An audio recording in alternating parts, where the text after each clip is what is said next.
Man, what's good, YouTube, man? It's your boy, man, Jay Willie Silly, man, aka Mr.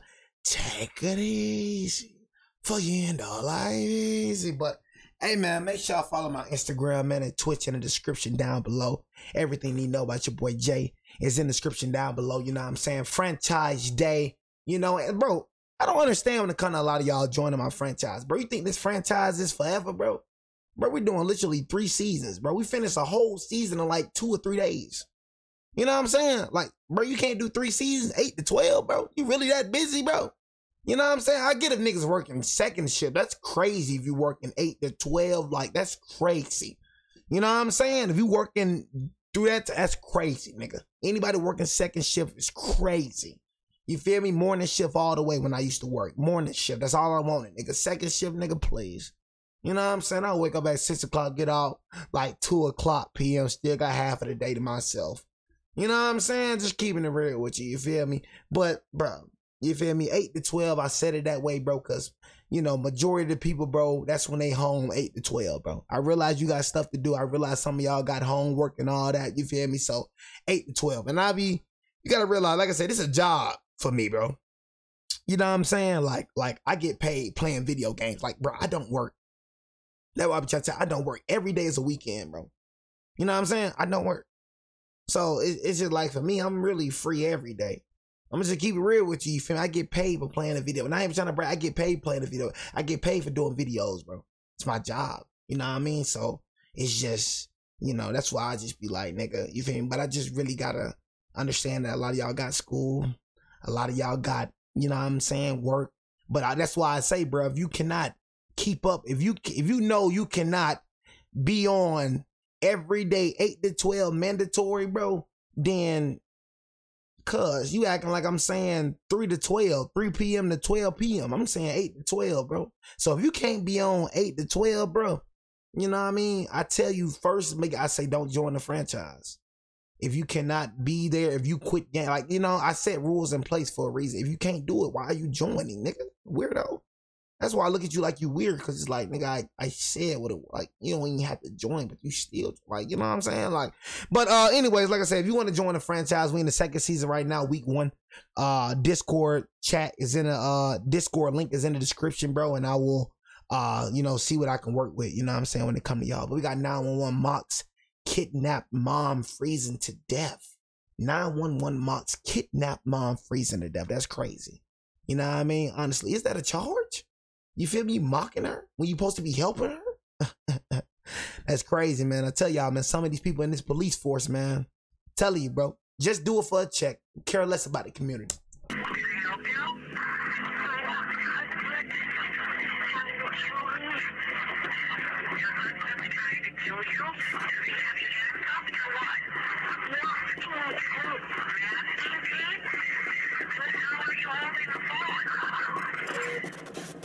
They said mask and tape, and how are you hogging? What, bro? Bro, shut, bro. like you think somebody finna play? I mean, like, how are you on the phone? Everybody ain't playing, bro. So I don't know if you got prank called before, but everybody ain't playing. Take everything serious. If you get prank called, all right, that's a loss on your end. All right, so be it. You know what I'm saying? Things happen to people every day, B. You feel me? But bro, don't be playing like, bro, what, bro? Like, 911 operator isn't taking the caller seriously. What? They think it might be a prank. Yeah, man. I'm like, bro, come on, bro. Everybody ain't playing, bro. Like, gee, I realize you probably get prank calls. Okay, cool, but you better take every call serious, because you never know when it's a real one. Heck, you talking about how she on the phone? You know what I'm saying? What you mean? I realize you get prank calls, man. It happens. I realize that. You feel me? But don't just take everyone serious just in case. I just suggest woman on the other end can barely breathe, and she's in grave danger.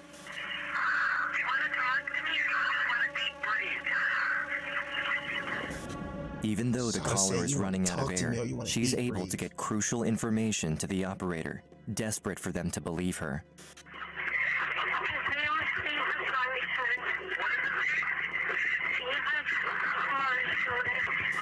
Hey, arrest that operator. When the police show up at the address she gave, there's no one inside, but they find a large blood stain on the carpet and an empty handgun case. Then, Another call comes in, this time from a man saying his wife Terry is missing. But she's not the only one.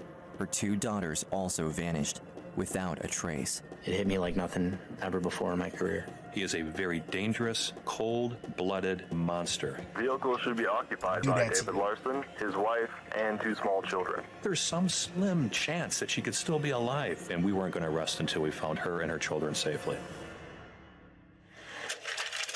The year is 1996. Terry Jandusa is celebrating her new marriage to David Larson. That's why I say, man, watch out who y'all get married by, man. Watch who you get married by. You know what I'm saying? Honestly, watch for the crazy. They seem to have a happy life together. Over the next few years, their family grows, and the couple welcomes 2 daughters, Amanda and Holly. But Terry soon learns that the real David isn't the kind, charming man she thought he was. He's controlling over his wife, and he picks fights with her often. He has a violent side, and he's even hit Terry's head against the door. Man, it's like, gang. That's why I say you gotta get to know somebody. That's why I say, for me, that's why I say 3 years until marriage. You know what I mean? Because you can only fake it for so long, bro. That's one thing I realize about people, bro. They can only fake it for so long. The real him gonna come out, and it did.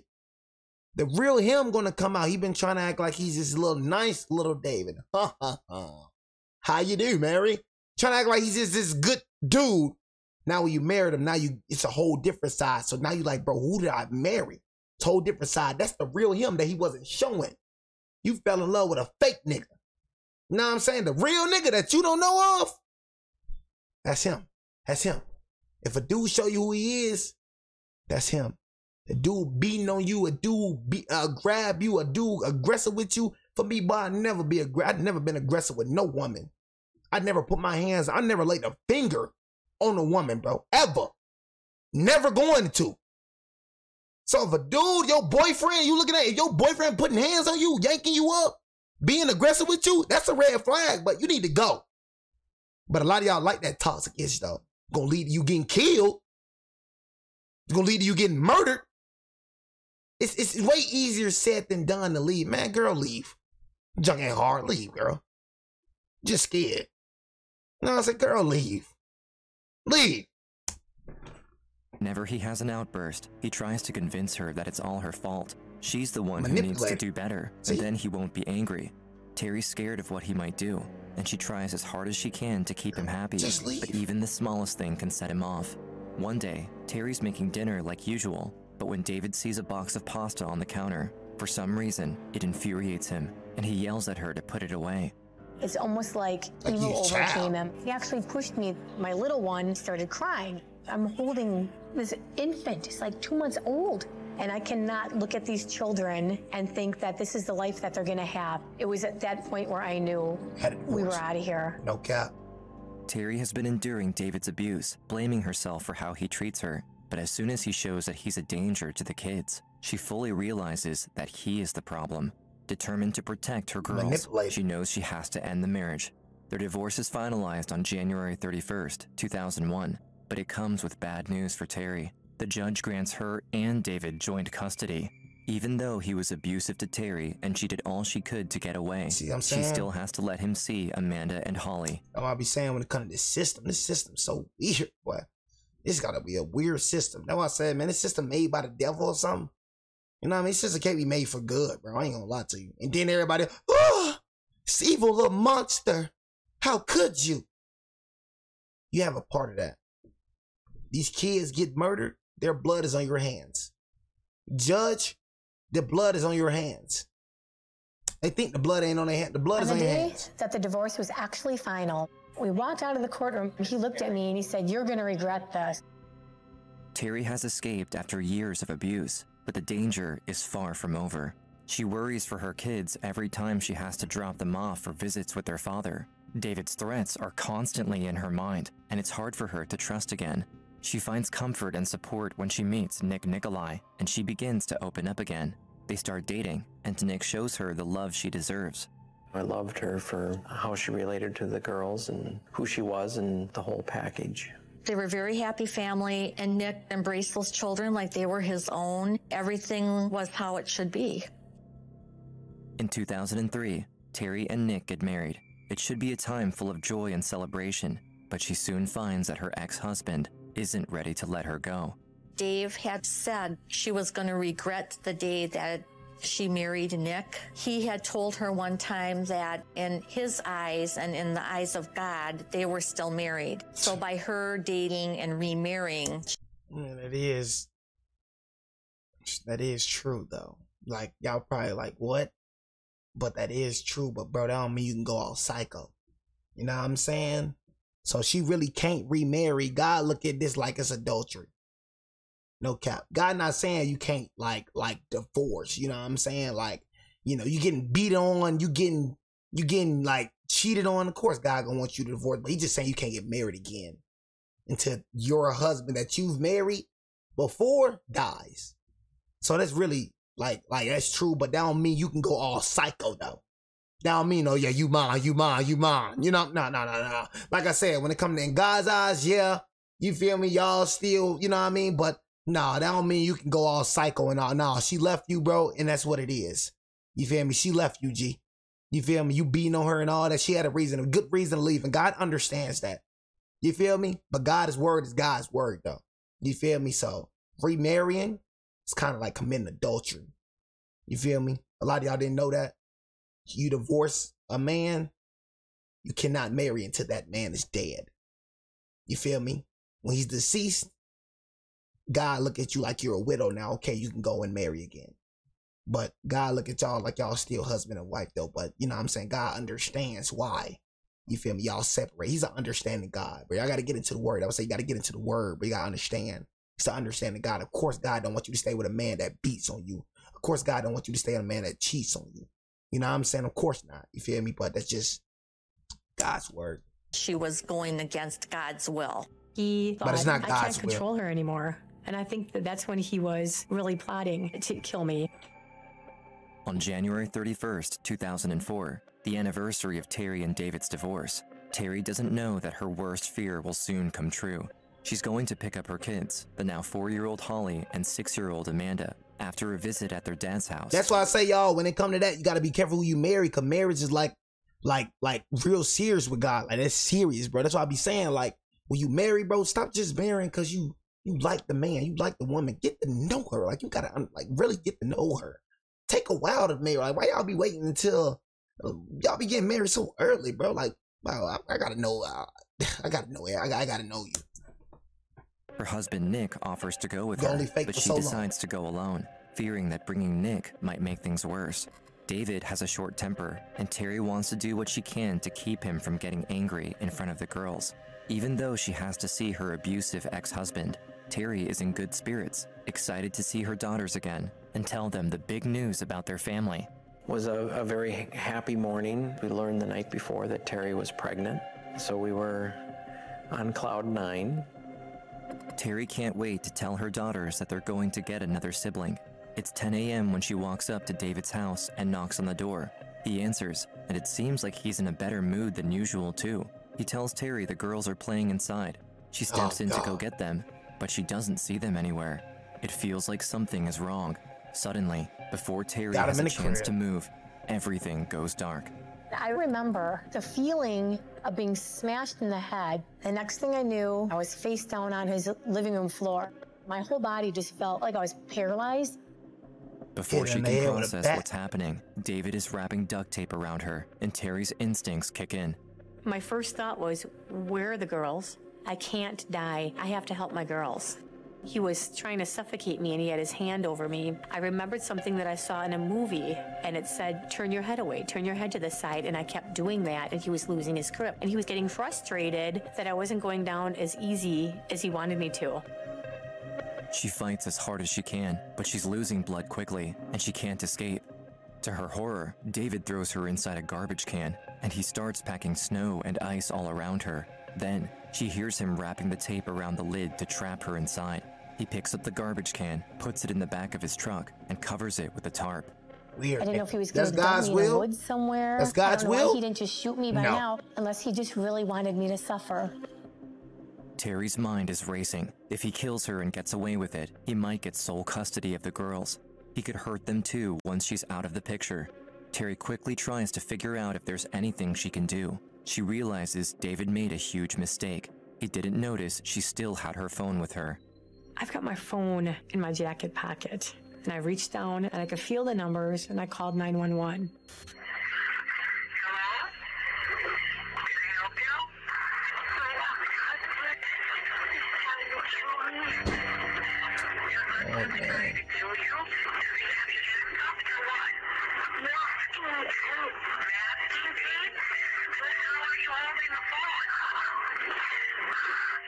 Talking about how you holding the phone. The 911 operator is skeptical, thinking it might be a prank call, but it's a life or death situation, and Terry gives them crucial information like her ex-husband's name and address. However, she doesn't know where he's going to take her. She's able to make one more phone call, this time to her husband, Nick. Not knowing how much battery she had left on her phone, I didn't want to talk to her too much in case that might be a tool that they could use to eventually find her. I told her I loved her and said goodbye, wondering if that would be the last time I would talk to her alive. Panicked, Nick calls the police. He tells them that his wife is missing, but she's not the only one. Nick reveals that David had the children over for a scheduled visit. Terry went to pick them up afterwards, but now they've vanished, and it's a race against time to find the missing mother and her 2 daughters. We already know that Terry's being held against her will. God only knows where those 2 children are at. While police are heading to David Larson's address, Terry is trapped in a garbage can in the bed of his truck. If he drives off into the nearby woods, police might never find her. She pushes as hard as she can, and she's able to stick her hand outside.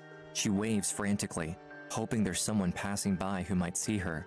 But before anyone else notices, David sees what she's doing in his rearview mirror, and the truck quickly comes to a stop. He gets out and walks back to Terry, warning her to quit fighting. After he threatens her, he turns around to get back in the truck, but Terry's phone suddenly starts ringing, and her heart sinks. He hears it and immediately grabs it from her. Somebody called my phone. That was my only way of trying to save myself. And I have a baby inside of me, and I have 2 children to take care of. What am I going to do now? They continue to drive, and Terry has one last hope. She hears police sirens coming right towards them. I heard the squad sirens, and I thought, this is over. They're going to find me. But we kept going, and the sirens faded away into the distance. Damn. We passed each other up. They weren't looking for the truck that I was on. They were going to his house. At that point, I felt totally helpless. Terry doesn't know what David plans to do with her or her daughters, and he's taken away her phone, the one connection she had to people who might be able to help. In that moment, beaten, kidnapped, and hearing the sirens fade, Terry can't help but feel like she's about to lose everything. Meanwhile, the squad cars pull up to the house. They have no idea that they just drove past the woman who called 911, trapped in a garbage can.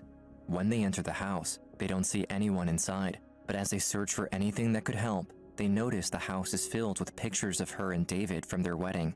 They also find an empty handgun case. They think David has the gun with him. Oh, junkie. During the course of our search, we found women's sweatpants. They had duct tape wrapped around the ankles. The duct tape had a red substance consistent with blood. I knew we had maybe just a few hours. It's not God's will, bro. You know what I'm saying? Like, that's why I be saying a whole lot of women. It's not God's will. What you doing right here is not God's will, bro.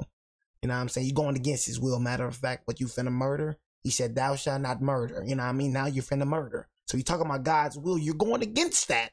You know what I'm saying? Like I said, it was true what you said. Okay, you know what I'm saying? Yeah, y'all still married in the eyes of God, bro. But like I said, bro, you feel me? Man, he know no woman ain't finna stay with no man that's abusing her. You know what I'm saying? He know no woman finna stay with no man that's cheating on her. You know what I mean? At the end of the day, bro, like I said, I'm cool. For me, if I have to divorce a woman, I'm cool with not getting married again. I'm cool with that. Just so I can, you know what I mean? Like, you know, in the eyes of God, I'm obeying his command, bro. You know what I mean? They ain't saying you never can go out with nobody again. You know what I'm saying? We just got to go out. I just can't marry you again. You know what I'm saying? So we can go out with each other, you feel me? But I just cannot marry you again. That's all you can do. God not saying you can't go out with nobody. God not saying you can't, you know what I'm saying? You feel me? But like I said, though, that's why I be saying, you having sex, bro, without marriage, that's a sin too, though. You know what I mean? So it's like, it's really a lose-lose at the end of the day. That's why I was saying y'all marriage is really, really like, that's why I say y'all marriage is real serious. It's people that just be getting married just to get married. Like, that junk is real serious, bro. You know what I mean? Y'all don't understand how serious it is. You just get married because while you love him, you feel like do you really know him? Do you really like that's what I be saying, bro? You gotta really just make sure, bro, the woman that you're finna marry, the man that you're finna marry, make sure he's a man of God. Make sure he's a woman of God, bro. Just make sure you know this person, bro. You know what I mean? Make sure, bro. Because that's why I'm saying you in a lose-lose, bro. You know what I mean? You get married and then you divorce your husband and then you go into another marriage. God look at it like it's adultery. You know what I'm saying? Then guess what? You feel me? You don't marry and now you're going out with, you know what I'm saying? Now you're going out with a man or a woman. You feel me? You don't marry her though, but you're still having sex without marriage. So that's a sin too as well. It's like it's really a lose-lose. You know what I'm saying? So it's like, nigga, you feel me? It's you know, to keep around those elements, probably substantially less. That's what I'm like, bro. That's what I said. For me, marriage is real serious to me. Like humans made it seem like it's nothing serious. That junk is very serious, bro. In the eyes of God, bro, that junk is very serious. You know what I mean? You gotta start looking at that like it's very serious. That's what I say for me, bro. I ain't putting no ring on no woman. No, just cause you look good, but stop. But stop. I'm gonna rest until we found her and her children safely. There's more blood in the house, and investigators know Terry and her kids are in grave danger. They try to ping David and Terry's cell phones. They're able to ping David's phone in Milwaukee, about half an hour away from his home in Wind Lake, but then the signal disappears. They also find paperwork at the house that says David owns property in Milwaukee. There are 3 different addresses, and police look at each one. Investigators find Terry's car near one of the properties, and they think they might be getting close. Maybe David was trying to get rid of the car, but left evidence inside that could point them in the right direction. However, when they check inside the car, there's no sign of her or the kids. None of his properties in Milwaukee have any clues either, and they're getting desperate. I didn't know what David Larson would do. Just feared that he might do something bad to all 3 of them. There was a complete sense of helplessness.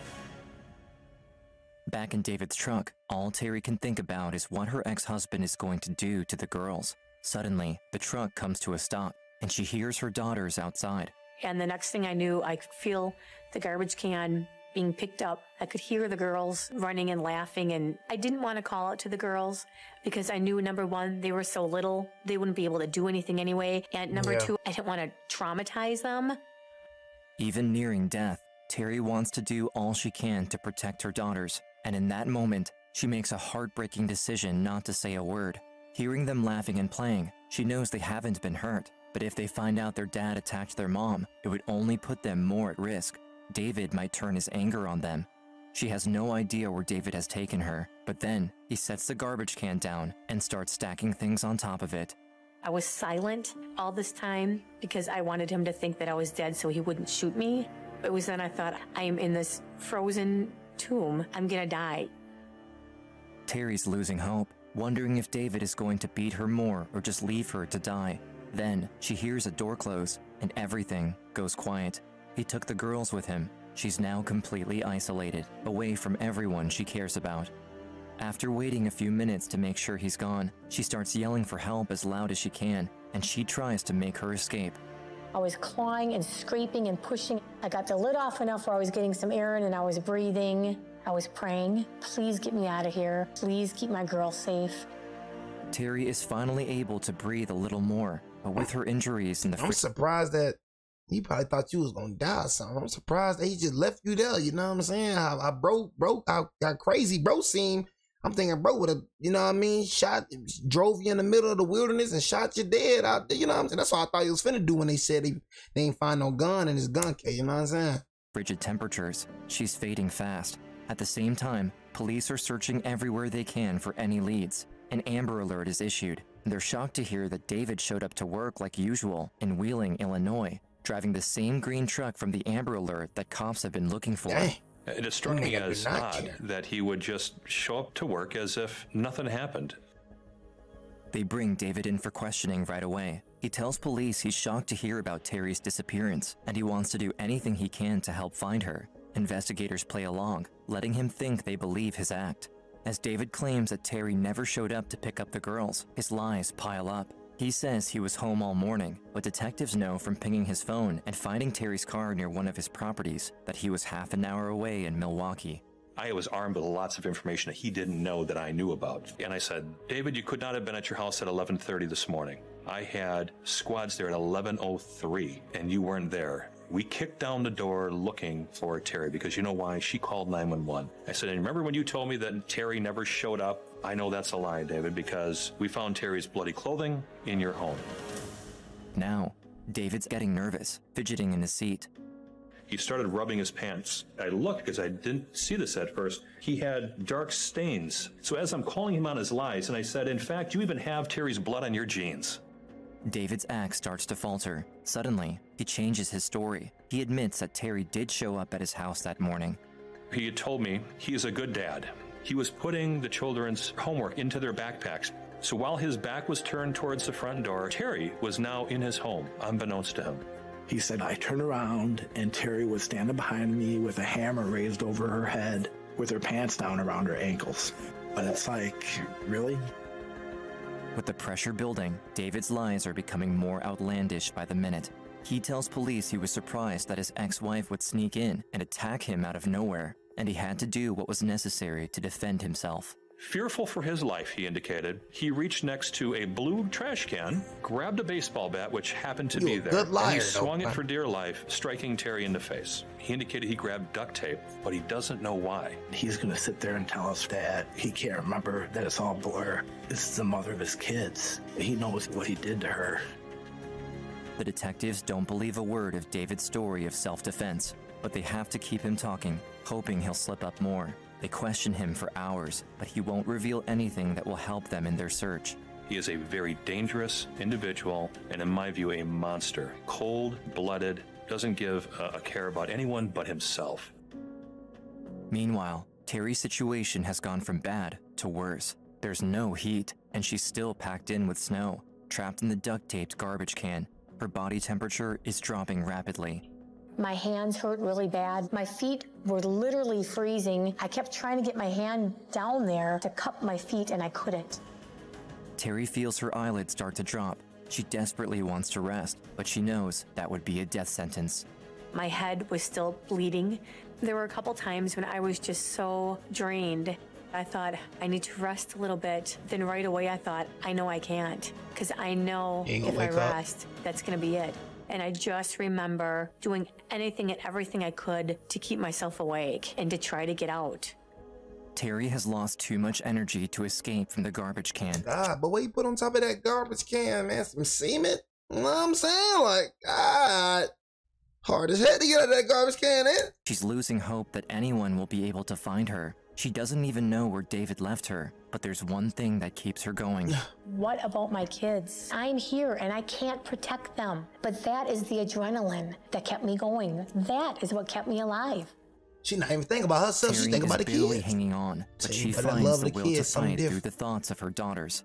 At the same time, police are racing to find them. They're pushing David for answers about his ex-wife and children. And finally, with the help of the detectives calling him out on his lies, he starts to crack. He tells them that he dropped the kids off with the babysitter.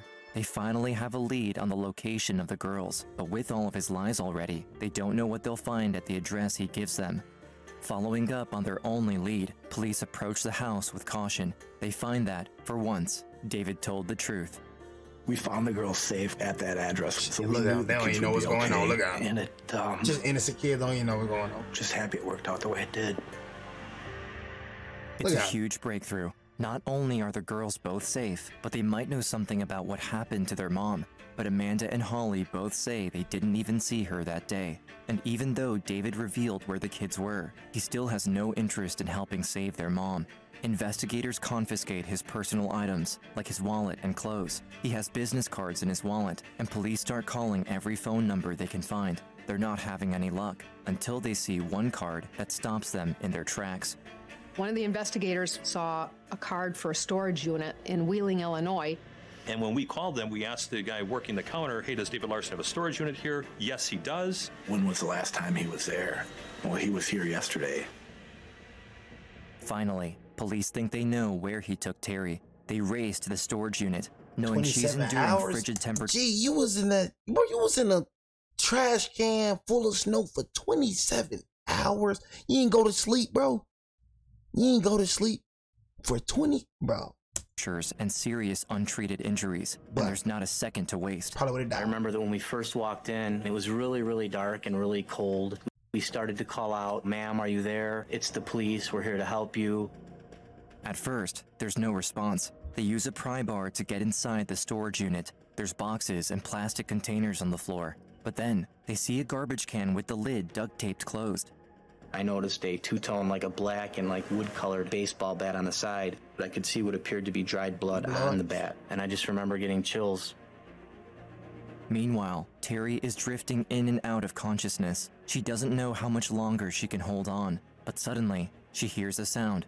She's terrified, wondering if David is back to kill her. I remember hearing some noise like somebody was coming back in. I panicked because I thought, oh my gosh, he's coming back. I don't know what he's going to do. Is he going to shoot me now because I'm still alive? What's he going to do, dump the garbage can in the lake? I don't know. Terry tries to stay calm, not making a sound in the hopes that he'll still think she's dead and leave her alone. But then she hears a voice that doesn't belong to her captor. I heard somebody say, "We're the paramedics." And I just felt such a sense of relief that I'm still alive and somebody's actually here. We went over to the garbage can, took everything off the top of it, took the tape off of it, opened the lid, and that's when we looked down inside. I couldn't believe what I saw. It hit me like nothing ever before in my career. When we saw this poor woman inside the garbage can in a fetal position, I remember seeing a very large gash on her head. Her eyes were swollen shut. Her face was swollen, black and blue. It was horrific. Beaten, tied up, and left for dead in the freezing trash can, miraculously, Terry is still clinging to life. Just the fact that she's breathing and she's speaking and she's alive, I was just miracle. Overwhelmed with happiness. But at the same time, she may not be out of the woods. When he relayed the information they had found her, it was the best news, best phone call that I've ever received. But there was concern because it was a very cold winter night and being over a day that we didn't know what condition she was in. Terry is rushed to the hospital. David hit her dozens of times with a baseball bat, and she's been trapped in snow and ice for nearly 27 hours. Her body temperature dropped below 84 degrees Fahrenheit. Still fighting for her own life, there's one thing she cares about much more. The first thing I asked when I came to was, where are my kids? When Terry is told her kids are safe and sound, and David Larson is in jail, she's hit with a wave of relief. Now, she knows the fight was worth it to make sure her daughters were safe. Despite the good news, Terry is faced with a tragic loss. Because of what she suffered, she had a miscarriage, losing the baby that she was supposed to be celebrating with her family. It was devastating. When my eyes were open and I first saw Nick, it was just, I can't believe I'm here. And it was sadness of what we had to go through after just being married, sadness after losing our baby together.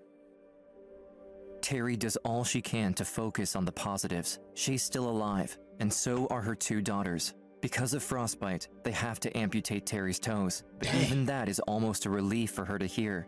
The doctors thought at the time that they might have to amputate my legs and my arms below my elbows. I remember my dad saying to the doctor, "Do you really have to take her toes?" I remember saying, "Dad, what's most important is that I'm here and my kids are safe and my kids are here." It was a great relief. It was very emotional. When they found her, the doctors estimated that she maybe had 1 hour before she would have died. After a long recovery, Terry has to go to court to face David again, reliving the trauma of not only what she went through in the garbage can, but also of losing her unborn child. They question Terry on if she's had a miscarriage before, thinking it could have happened naturally, not because of what her ex-husband did. He had a plea. I was very upset about that because I was told there were 100 pieces of physical evidence. There was so much overwhelming evidence that there was no reason to do that. But just because weird, the child I was carrying died, they wanted to look back into any record I ever had in my lifetime, if I ever had a miscarriage, and anything like that. I just felt I didn't feel very well served at the county level.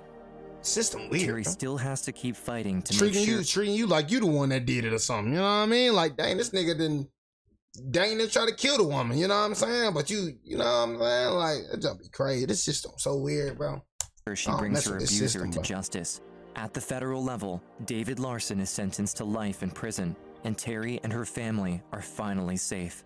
At the sentencing, he was glaring at me. I didn't let it get to me because, again, it's, you know what, I'm out here, I'm living my life, and you're going away. You can't hurt me anymore. Even behind bars, he still tries to scare Terry. He demands visits with his daughters, and he even attempts to escape. But Terry doesn't let his antics get to her, refusing to let him control her anymore. I am not a victim. I'm a survivor. He is his own victim because he tried taking my life away, and he just took his own life away from himself. Terry also works to protect other survivors of domestic abuse. She tours colleges and gives talks to young students about red flags in an abusive partner, how to get out, and how to get help. Even though Terry left David after he started abusing her, the laws didn't give her enough protection. So today, she's fighting to give more rights to victims. Terry became a public face of the campaign to pass Marsy's Law in Wisconsin, which gives crime victims more protection at the state and county level. And in 2020, the bill passed. She's also enjoying life with her own family, and she even welcomed a baby boy with her husband, Nick. She's still very close with her daughters, who are both married themselves now. She fought to live so she could protect her family and give them a better future. And because of that, they know there's a life worth living. Terry is very determined, a survivor, fighting against all odds and not giving up. I admire her for that. It was staring death right in the face. When you go through something like that, it puts everything in a whole new perspective. I can still do most of the things that I did. I can still hold my kids. I survived to be here for my kids, to talk about domestic violence, to save other people. I believe that my love for my children was a huge part of what kept me going and kept me fighting. I needed to be there for them, and I made it. Pay attention to the woman coming out of her car. That was crazy, y'all. You know what I'm saying? That was crazy for real, you feel me? So, like I said, the operator never got charged or nothing, like, you know what I'm saying? Like, making it seem like what happened with the operator, though? They ain't gonna let it low-key piss me off right there, talking about the operator, you know what I'm saying? Operator laughing, and she wasn't laughing, but, you know, you wasn't taking it serious, bro, so, you know, imagine if you would have just, you know, not took it serious and just would have been like, nah, I'm good, you know what I'm saying? Another prank call, you know what I mean? Hang up on her or some stuff, you know what I'm saying? So, like I said, bro, operator, bro, you know, thank God she still called the police, though, you know what I'm saying? So make sure you hit the subscribe button, turn the bell like the video. Y'all want to see all my other true crime reactions in the playlist section, man.